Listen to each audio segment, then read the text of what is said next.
What's good, y'all? I'm out here in the lovely Bay Area today. Boom, always representing Germz Be Gone, you know that. America's favorite germaphobe. Yeah, I'm just out here chilling. Going to the old stomping grounds, reminiscing a little bit. Sitting on the park bench here at the prune yard in Campbell. And it's nice, man. It's a beautiful day out here. Sun's shining. It's not cold. I'm out here in shorts and a t-shirt, bro. I mean, this is nice.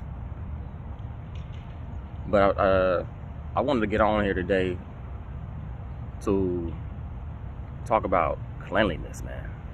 We're staying at the Doubletree here in the prune yard.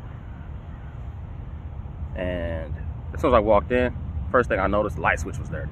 Like, damn, is housekeeping doing their job? You know, because to me, if you take care of the small things, you take care of the details, the corners, the big things are going to take care of themselves, you know.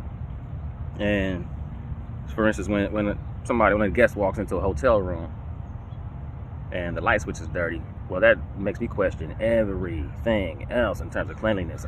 Sheets, obviously the carpet, all that, right? So if you're in the cleaning business, if you're in any business, take care of the details, man. Take care of the fine details, the ones that you don't think that anybody would notice, but you notice, and everybody else notices them too. They might not say anything, but they notice it. So in that light, highlight the details, take care of the details. The rest will fall in line. Apply that to your life too. Take care of the details. The big things will fall in place. All right, y'all. It's the word of the day from me. And if you are out here in the Bay Area and you need service, disinfectant fogging, baby gear cleaning, sports gear deodorizing and sanitizing, and other services, holler at my homie Joel Smith. Joel is the local owner up here of the Germz Be Gone franchise here in the Bay Area. And great guy, people person, great service. So holler at him. GermzBeGone.com. Peace.